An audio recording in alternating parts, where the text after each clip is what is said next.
Okay. Hello, hello, hello. Hi, How are you? I'm doing great. How are you doing, Adam? I'm doing very, very well. Again, I appreciate you taking the time to chat with me. So let's talk about all things Raven, shall we? Okay. All right. So right off the top, happy birthday recently. Thank you. Did we get a chance to celebrate properly? I just had a movie night with my girlfriends. Stayed in. That sounds like the Yeah, perfect birthday to me, it honestly. was That sounds perfect. Ordered some Thai food. oh, fantastic. So I saw that. I was like, okay, so she's turning 26. And the first EP, we go all the way back to like Yeah, Moon Shoes. yeah. That's more than a decade ago now. Pretty Like, crazy. how old were you when you really started to think, I might be able to put something together here and really take a run at this? Like, how old were you realistically? I would say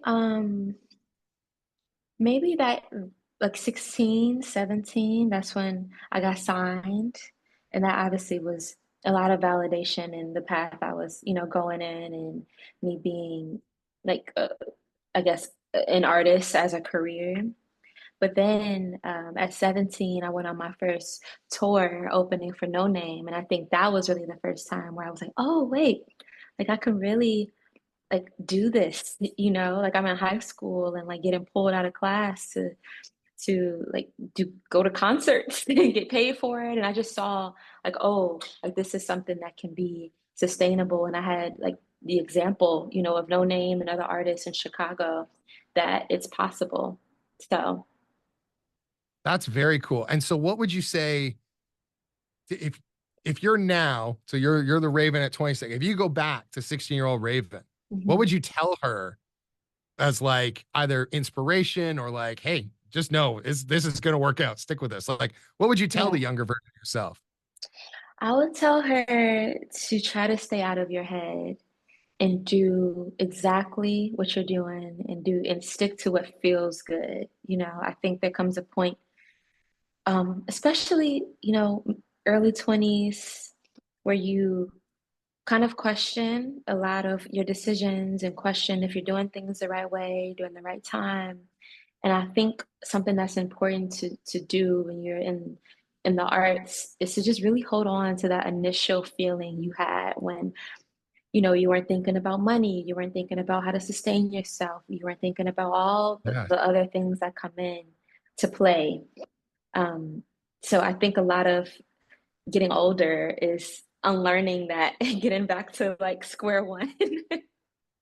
Yeah, So, absolutely. And I think, I mean, bird's eye can have a lot of meanings, of course, the sort of literal sense of that. But to me, as I started listening to the record, it felt like you took a step back and sort of took the 10,000-foot view yeah. of your life and where you'd come from. And it just felt, I'm going to be honest, wise beyond your years. I Mm, think it was a really cool title and it sets such an interesting tone for the album because it really does feel like you've gone back. It seems like it's about family mm, and Chicago and yeah. all of that coming through.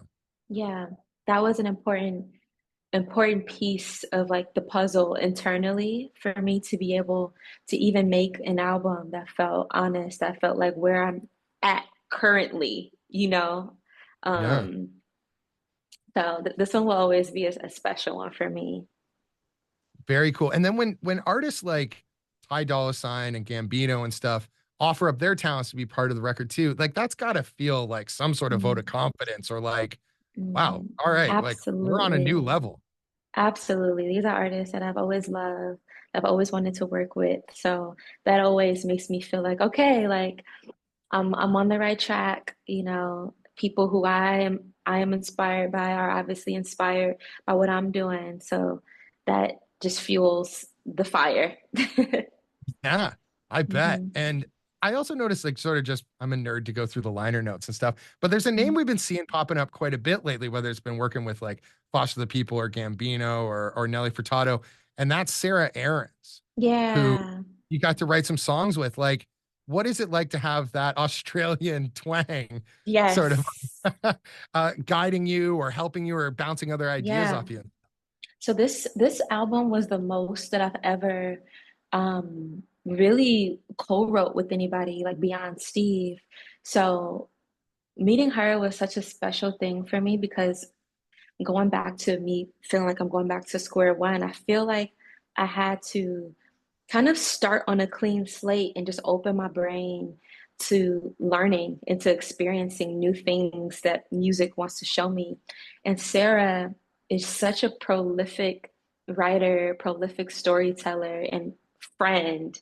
And I think through us getting so close and her just understanding me on a really deep level, she was able to articulate things in a way that felt true and honest and relevant, you know, to where I am. So that's my girl for life. Yeah, It would seem like you would have to have that kind of bond because I mean, you can hire some, writer come in and they'll throw some lyrics at you and think, oh, that could be it. right. The honesty of this Yeah. record, like to be honest, I was quite surprised there was anyone else that had helped. It would Mm, just seem so authentic. And yeah. the fact that none of that is lost in working with someone else, I think is Yeah. just brilliant. Shows how well you guys work together. Thank you so much. Yeah, she's a gem. She's a gem. So I'm going to ask the big question because we need to know. I mean, you played the Okay. Opera House last time. When are we going to see you in Toronto again? You got New York shows, but that's it. Like, I know. Hopefully soon. Toronto was such an incredible show to play at such a historically rich venue also yeah, was just really amazing. So I love coming there. So hopefully soon. Hopefully not too I know you're long. from Chicago, so you know what the Mhm. cold's like. But I I would do wait till know. December. Wait till July, August, something like that. For your own sake. Very fair. That's what I tell people when they want to visit Chicago. It's fantastic for like a 3 month window, and the rest of the Yep, time bring a parka. Uh, exactly. Bird's Eye is available now. We appreciate your time greatly, playing the song a bunch, and look forward to seeing you. Maybe stop by and come in the studio, and we'll chat next time you're here. Thank you, Adam. We'll chat again soon. Thank you so much. All right, bye.